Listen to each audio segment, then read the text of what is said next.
Hello, students. Today we are going to begin with chapter number 4 from the book Beehive, A Truly Beautiful Mind. Now, here in this chapter, we are going to read about the great scientist Albert Einstein. He was truly a genius person, and not only he was a good scientist, he was a good human also. And we'll be reading about he was a young German civil servant who took the world by storm about 100 years ago. So now he is no more with us. He died 50 years back, and let's see what he has given to the world.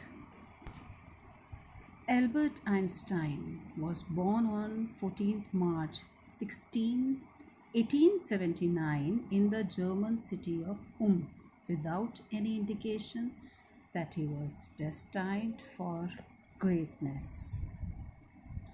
So here his birth is being talked about, that he was born on 14th March 1879, and he was born in Germany. And when he was a child, no one could predict that one day he would become a great scientist. He was just like, any other children. On the contrary, his mother thought Albert was a freak. And what is a freak? A freak means, when a child behaves in an unusual manner. So the mother is the first person to know a child well. So his mother always used to think that he was a freak, he was unusual, and he used to think differently compared to other children. To her, his head seemed much too large. So she used to think that his head, the little boy's head, was a bit too big in comparison to the children's heads in general. At the age of 2.5, Einstein still wasn't talking. So obviously, any parents would be troubled when they feel that by the age of 2, most of the children start talking. But here, he was 2.5 and he was not yet talking. And what happened when he finally did learn to speak? He uttered everything twice. So this was the problem that his parents were facing. His head was too big, and mother found him a little bit unusual, and he couldn't speak till the age of 2.5. And when he started speaking, he uttered everything twice. Einstein did not know what to do with other children, and his playmates called him Brother Boring. Now, this is again a question that generally comes, that why Einstein's friends called him Brother Boring. And now let's see what was the reason. His playmates used to call him Brother Boring because he remained to himself. He did not play or talk to them. So the youngster played by himself much of the time, because he was not that type of boy who used to mingle with the other children. He was not that friendly with them. And right from his childhood, he especially loved mechanical toys. Looking at his newborn sister Maja, he is said to have said, "Fine, but where are her wheels?" So when his sister was born, he looked at her and he could not see her feet. He was wondering where the baby's wheels were. That means the feet of the baby.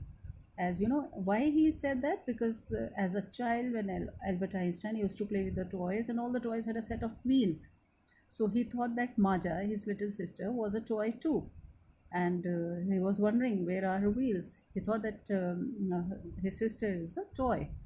A headmaster once told his father that what Einstein chose as a profession wouldn't matter, because he will never make a success at anything.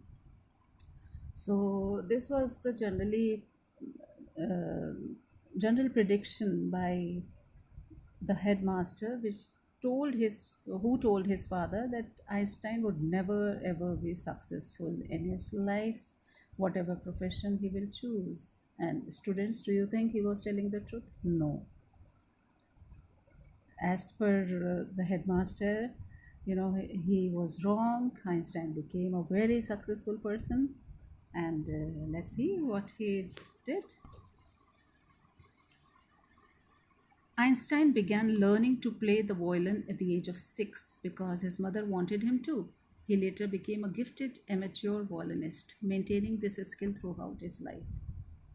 So, Einstein was a very good violinist, though his mother forced him, wanted him to play the piano. So, he just, play the violin. So, he just played it, and all his life he was an amateur violinist. He played the violin as a hobby, not as a profession.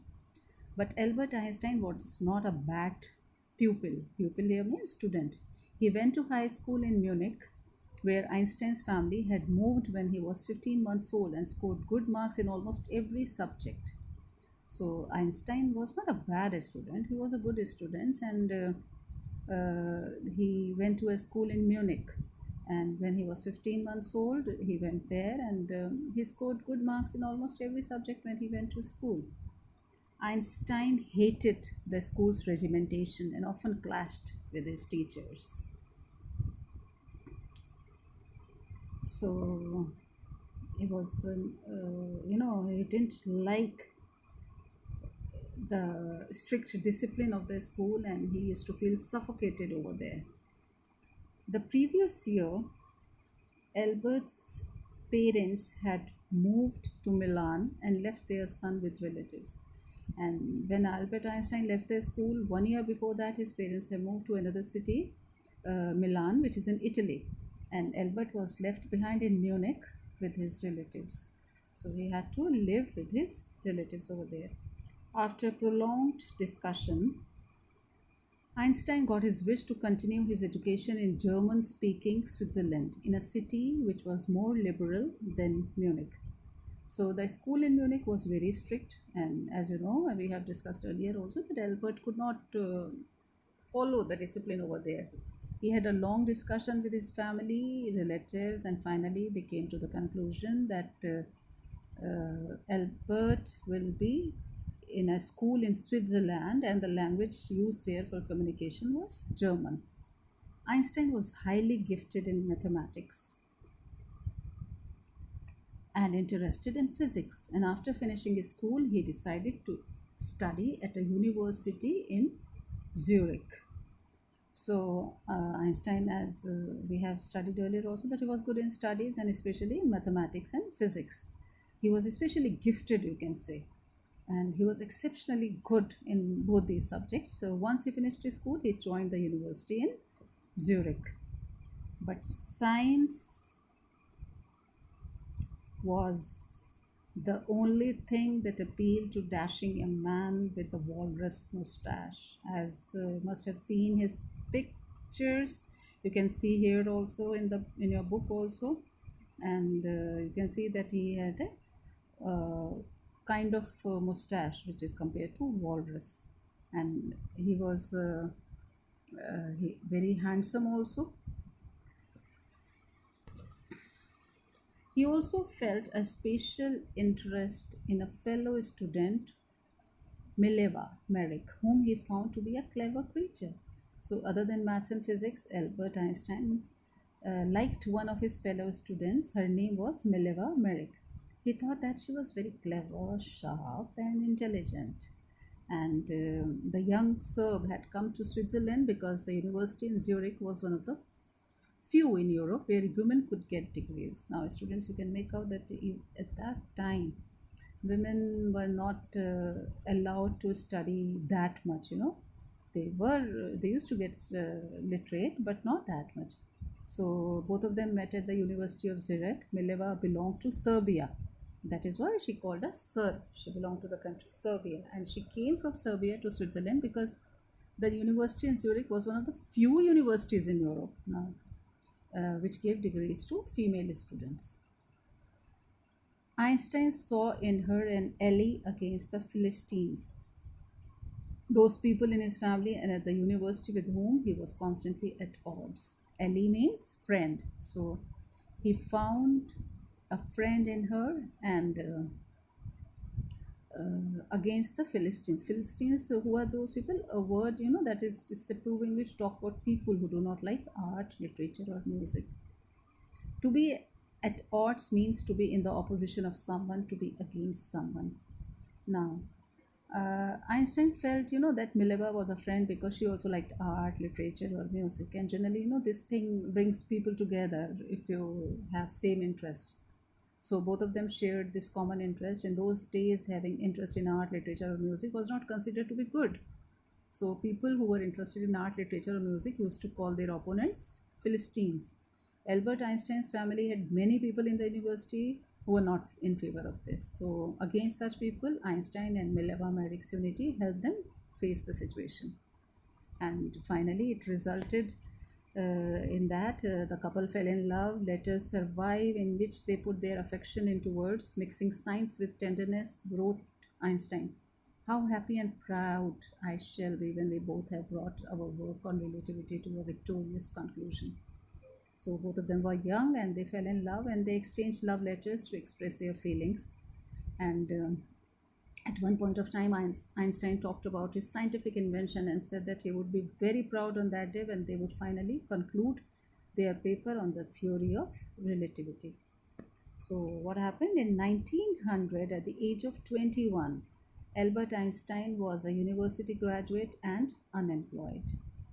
So, he was a graduate, but still he was not into some job. He worked as a teaching assistant, gave private lessons, and finally secured a job in 1902, a technical expert in the patent office in Bern. So, for 2 years, Einstein worked as a teaching assistant and gave private lessons also, just like tuitions kind of things. So, finally, in 1902, he got a job in Bern. Bern is a city in Germany, and the kind of job that he got was as a technical officer in a patents office in Bern. While he was supposed to check the inventions done by other people and give them a patent, on the other hand, secretly he was making his own inventions too. So there he was working for money, and what was his profile? He used to check the inventions done by other people, okay, whether it's correct or not. And he is said to have jokingly called his desk drawer at work the Bureau of Theoretical Physics. So Einstein later said that the desk on which he worked was the Office of Theoretical Physics because there only he started working on his inventions. One of the famous papers of 1905,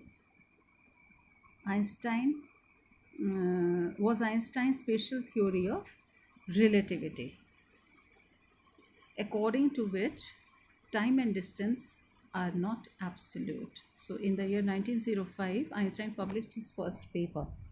It was about special theory of relativity. In this publication, it was written that the measurement of time and distance is not absolute, it depended on something else. So, indeed, two perfectly accurate clocks will not continue to show the same time if they come together again after a journey if one of them has been moving very fast relative to the other. So, according to this theory, if there are two clocks and both are moving, they will not show the same time. One clock will move faster than the other. From this followed the world's most famous formula which describes the relationship between mass and energy. That is E is equal to mc square. In this mathematical equation, what happens? E stands for energy, m for mass, and c for the speed of the light in a vacuum. So this theory of relativity gave us this basic formula of physics, which is very popular. Those who are studying physics, they must be knowing it, and rest you can ask your physics teacher also. E is equal to mc square. Here E stands for energy, m for mass of the object, and c for the speed of the light in a vacuum. Vacuum means where there is no air, and the speed of light in vacuum is almost 3 lakh kilometer per second. So to put it into simpler words, Einstein said that when you sit with a nice girl for 2 hours, it seems like 2 minutes. On the other hand, when you sit on a hot stove for 2 minutes, it seems like 2 hours. That's relativity. So a person would feel the timing differently. That is theory of relativity. While Einstein was solving the most difficult problems in physics, his private life was unraveling. So there was something going on in his private life, and that was because he wanted to marry Mileva right after finishing his studies, but his mother was against it. She thought Mileva, who was 3 years older than her son, was too old for him. So, students, it's a general perception that girl should be younger than the boy when the marriage has to take place. And Mileva was 3 years older to him. So his mother was against his. And she was again, bothered by Mileva's intelligence. She's a book like you, his mother said. Einstein put the wedding off. So at that time, Einstein put the wedding off. And I mean, you can imagine students that at that time, females were considered just to, take care of the home. And they could not tolerate any female who is as intelligent or as sharp as a man. And this was giving, all these thoughts didn't prove her to be a good wife for Einstein's mother. So at that time, Einstein put the wedding off. But then again, the pair finally married in January 1903 and had 2 sons. But a few years later, the marriage faltered. It became weak after a few years. The marriage failed. Mileva, meanwhile, was losing her intellectual ambition and becoming an unhappy housewife. As Mileva Merrick was very intelligent. Being a housewife, she could not cope with her ambitions. She could not fulfill her ambitions, and so she started becoming unhappy and frustrated. And this happens because she was talented, she was intelligent, but she couldn't. She was busy with all the household chores and raising up the children, so she was getting frustrated more and more. And this brought their marriage to an end. After years of constant fighting, the couple finally divorced in 1919. So both of them finally separated. Einstein married his cousin Elsa the same year, and so he remarried to his cousin, whose name was Elsa. Einstein's new personal chapter coincided with his rise to world fame. So Einstein's rise into world fame, his hard work was paying off, and he became world famous, and everyone acknowledged him as a great scientist. So what happened in 1915? He had published his general theory of relativity, which provided a new interpretation of gravity. An eclipse of the sun in 1919 brought proof that it was accurate. So in the year 1919, there was a solar eclipse which proved that Albert Einstein's general theory of relativity was correct. Einstein had correctly calculated in advance the extent to which the light from fixed stars would be deflected through the sun's gravitational field.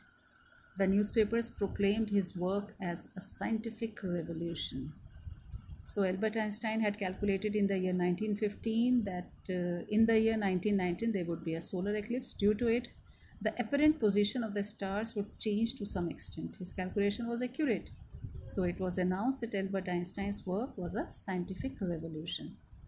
Then Einstein received the Nobel Prize for Physics in 1921. The Nobel Prize was based on the will of the famous Swedish scientist, a scientist who belongs to Sweden, Alfred Nobel. It was established in 1895, and the first Nobel Prize was given in the year 1901. Okay. He was showered with honors and invitations from all over the world and lauded by the press. He was honored and was invited to various places all over the world. Even the press raised him. When the Nazis came to power in 1933, Einstein emigrated to the United States. So he was given a lot of recognition, and he was praised by the media also. And finally, he moved to United States. 5 years later, the discovery of nuclear fission in Berlin had American physicists in an uproar. So after 5 years moving to America, there was a nuclear fission in Berlin, and Germans discovered the process of nuclear fission, the process through which nuclear bombs or atomic bombs are made. This process was prepared in Berlin. Due to this, all the physicists in America were upset as they feared misuse of the technology. Many of them had fled from fascism just as Einstein had, and now they were afraid the Nazis could build the use in atomic bomb. So there were many scientists who escaped to America because of fascism. Fascism was a dictatorial concept which was started in Europe from Italy by the rule of Mussolini. Mussolini. You can study in social studies this chapter. All the scientists were afraid that the Nazis could misuse the atomic bomb. At the urging of a colleague, Einstein wrote a letter to the American President Franklin D. Roosevelt on 2nd August 1939, in which he warned a single bomb of this type exploded in a port might very well destroy the whole port together with some of the surrounding territory. So, one of his colleagues asked him to write a letter to the then President Roosevelt, and he requested the President that he warned him that the atomic bomb which was developed by Germany was very powerful, and if one of these bombs exploded on any port, it would not only destroy the area but also it would destroy the surrounding territory. This shows Einstein's humanitarian quality. He wanted good for the people, he wanted peace in the world. That is why he wrote his concern to the President of America and warned him. His words did not fail to have an effect. So, Albert Einstein's letter had an impact on Franklin D. Roosevelt. The Americans developed the atomic bomb in a secret project of their own and dropped it on the Japanese cities of Hiroshima and Nagasaki in August 1945. So, Einstein told them that how dangerous the bomb is, and the Americans also developed the atomic bomb and secretly, and it dropped it on two cities of Japan, Hiroshima and Nagasaki. The Germans had just developed the atomic bomb. They did not use it on any country, but America did. Einstein was deeply shaken by the extent of the destruction. This time he wrote a public missive to the United Nations. And so he wrote an official letter to the United Nations organization. In it, he proposed the formation of a world government. Unlike the letter to Roosevelt, this one made no impact.